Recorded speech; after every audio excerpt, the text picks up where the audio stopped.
Boa noite, queridos, boa noite. Hoje nós vamos tratar do tema mineração no Brasil Colônia. A primeira coisa que eu quero conferir com vocês é se vocês lembram exatamente de como nós terminamos a última aula. Na última aula, nós falamos acerca de uma crise que assolou a produção de cana-de-açúcar feita no Brasil. Mas eu preciso destacar que essa crise esteve no final do século XVII. A cana-de-açúcar reinou por quase 200 anos. E quando nós chegamos no final do século XVII, nós precisamos lembrar que mesmo com esta crise, a cana-de-açúcar ainda é o principal produto da pauta agrícola do Brasil Colônia.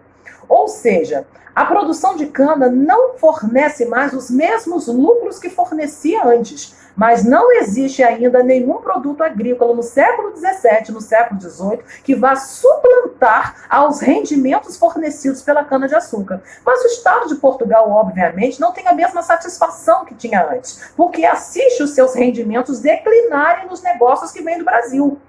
E eu pedi muito para que vocês, alunos, vissem o Brasil como uma empresa na vida de Portugal. Uma empresa que recebeu muitos investimentos, nem todos os investimentos vieram do Estado português, alguns acordos internacionais foram feitos para que essa produção de cana-de-açúcar pudesse se efetivar. Então tem muita coisa em jogo acerca da produção da cana-de-açúcar, ela não pode dar errado. Mas além dela não poder dar errado, ela não pode declinar dos seus rendimentos.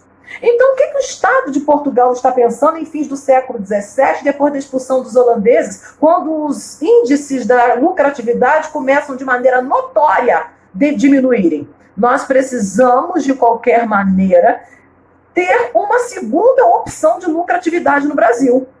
E eles lembraram que quando o Brasil foi invadido e quando o Brasil começou a ser colonizado no século XVI, o sonho de Portugal nunca foi se tornar o grande produtor de cana-de-açúcar no Brasil. O primeiro sonho de qualquer Estado europeu era conseguir uma terra que em nenhum momento inicial tivesse recheada de ouro e prata. Meu filho, ninguém se movia nos mares por pau-brasil, mesmo que este desse muito lucro. Ninguém se arriscava nos mares por cana-de-açúcar. Todo o planejamento da expansão marítimo-comercial e da possibilidade de se conseguir terras além-mar, especificamente aqui na América, na nossa América portuguesa, era um sonho, baseado em um sonho de se tornar um Estado respeitado. E do século XV até o século XVIII, o Estado respeitado era literalmente o Estado que conseguisse fazer enorme acúmulo de metais preciosos. E Portugal se decepciona quando acha o Brasil.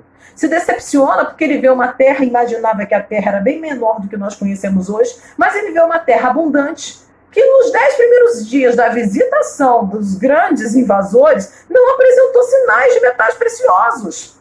Naquela época, meu filho, o Estado, para ser respeitado, ele precisava sentar, deitar, acumular grandes reservas de ouro e prata. Por quê? Porque todo Estado tinha que ter um plano econômico.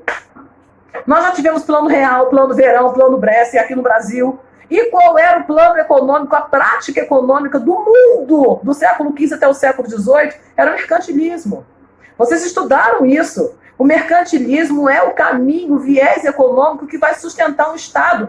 Filho, formar um Estado é muito bonito. Mas Estado significa ser dono do próprio nariz, então Estado significa ter capital suficiente para se sustentar, para pagar funcionário, para ter exército, para comprar armamento, para comprar uniforme. Isso tudo era muito caro. A cobrança de impostos garantia parte desses rendimentos. Mas o além-mar criava a expectativa de que esse Estado poderia, com uma cajadada só, resolver e respirar, se ele encontrasse uma terra que fosse recheada de ouro e prata. E isso Portugal não encontrou aqui nos primeiros momentos. Você fala, poderia ter desistido do Brasil, por que não nos deixou em paz? Por que o povo português não foi embora, colocou a mochila nas costas, amarrou o tênis e falou tchau, Brasil? Não falou porque o Brasil é tão interessante. O Brasil é tão maravilhoso que ele apresenta plano A, plano B e plano C. Mesmo que eles não tenham encontrado aqui enormes reservas de ouro e prata, eles acharam, sentiram algo que foi revolucionário na atitude de fato tomar conta do Brasil. Eles sentiram aquilo que todo brasileiro tem. Tem de sobra, tem para emprestar, para vender, para hipotecar. Sensualidade, calor, emoção, sedução, nós somos terríveis. Nós somos terríveis. Antes de Cabral ir embora, eu imagino que ele sentiu na ponta da nuca um calor. Acho que ele fez. Ai. A Bárbara falou, que isso, gente? Para. Que terra esquisita, estranha. Que calor é esse? Sabe o que era? Era o calor dos trópicos. Calor maravilhoso. Que coloca essa terra em um plano B. Mesmo inicialmente não tendo ouro e nem prata, qualquer coisa que você plantar nessa terra, você vai colher. E eles não só pensam isso, não só sentem isso, mas eles escrevem isso na famosa carta de Pero Vaz de Caminha. E isso foi a nossa falta de sorte. Porque o Brasil foi intitulado colônia de exploração. E depois, a partir de 1530, plantou aqui a cana-de-açúcar.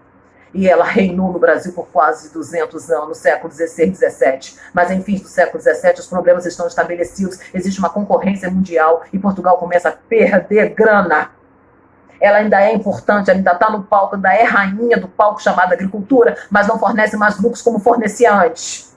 O que fazer se você considera o Brasil uma empresa? Você precisa reunir os seus, conversar, meu filho. Nós precisamos saber em que nós podemos mexer para essa empresa voltar a dar dinheiro como dava antes. Estou tentando simplificar para você. Balança esse cabeção e me acompanhe, por favor. E eles lembraram, às vezes é preciso voltar ao primeiro sonho. O primeiro sonho de Portugal foi encontrar ouro e prata. E é para esse primeiro sonho que nós vamos voltar. Só temos que ter as pessoas certas. Porque nós estamos no litoral do Brasil há quase 200 anos e aqui não achamos muita coisa. Se tem ouro no Brasil, é preciso que tenha um grupo de homens com coragem suficiente para desbravar o interior, para desbravar, para conhecer, para meter os pés no sertão do Brasil. Quem era louco naquela época de conhecer o sertão? Se a área mais populosa é o litoral, ela contava com maior circulação de pessoas, é aqui que as pessoas estavam? Quem conhecia o interior? Os índios. Agora, tinham homens especializados nisso, brancos, rudes, oriundos da capitania de São Vicente, por isso chamados em algumas provas de vicentinos. Capitania de São Vicente, de onde brotou o lugar que você conhece como São Paulo, por isso chamados de paulistas, mas você popularmente chama de bandeirantes. São eles, meus filhos, a partir do final do século XVII, que vão ser coordenados pelo Estado de Portugal e vão assumir a função de achar ouro e prata e finalmente fazer de Portugal um Estado mercantilista metalista. Um Estado que possa sentir a emoção que a Espanha já sentiu. A Espanha, do outro lado do Tratado de Tordesilhas, deu uma sorte, vamos combinar, ficou com a parte da América onde você respirava as douradas e respirava a prata. O Brasil não, teve que caminhar, coitadinho, mais um pouquinho. Caminhou com o pau-brasil, caminhou com a cana-de-açúcar, e aí Portugal está chateado no século XVII, vai envolver os bandeirantes nisso e vai soltar os caras pro sertão. Por que eles conheciam? Porque eles gostavam de uma atividadezinha meio termo, ilegal. Eles capturavam o índio e nesse momento já era proibido. Índio era chamado de negro da terra, mas esse negro da terra chamado índio você não poderia escravizar. Essa escravidão seria considerada ilícita, proibida por Portugal. Então, se alguém faz um ato ilícito, não pode fazer na frente de todo mundo. Qual é o melhor lugar? O interior. Por quê? Porque é menos povoado. Quem é que era especialista em desbravar para capturar o índio? O bandeirante. Portugal gostava disso? Não. Implicava com os caras? Sim. Mas agora precisa dos caras? Muito. Precisa muito dos caras. Vai chamar para conversar, porque eles também faziam outra coisinha errada. Portugal não achou ouro nos primeiros momentos, mas nunca perdeu a esperança de achar. Por isso lançou logo no início um imposto que dizia que se você achar qualquer ouro nessa terra, 20% disso não fica com você, não é seu, não te pertence. Não seja teimoso. Se você achar, você mora numa colônia e colônia obedece a quem? A Portugal. O que Portugal vai querer de você? 20% do ouro que você achou. Os bandeirantes tinham a mania de partir para o interior, para o sertão, capturar índio e também tentar achar ouro. E se achassem, não dar a devida tributação para o Estado de Portugal. Eram considerados, algumas provas já falaram, até marginais. E Portugal teve que sentar com eles, conversar, oferecer, seduzir, prometer vantagens para eles acharem ouro diante da crise que estavam passando com a produção de cana-de-açúcar. E amigo, sabe o que aconteceu? Falou com os caras certos. Chamou os caras certeiros, malandrinhos, e eles acharam. Sabe, acharam aonde? Tinha muito ouro em Goiás, tinha muito ouro em Mato Grosso. Mas nada parecido com a quantidade de ouro que tinha na região das Minas Gerais. Se tornaram capitanias, não aquelas capitanias hereditárias, capitanias reais. Sabe o que vai acontecer com o Brasil? ele nunca mais vai ser o mesmo depois do final do século XVII. Vou repetir para você, nunca mais Portugal vai tratar a colônia chamada Brasil da mesma maneira. Por quê? Porque agora se achou aquilo que eles procuravam aqui desde o primeiro momento que meteram os pés. E eles agora acharam, tem certeza que tem, sabem onde tem. E todo mundo sabe como explorar.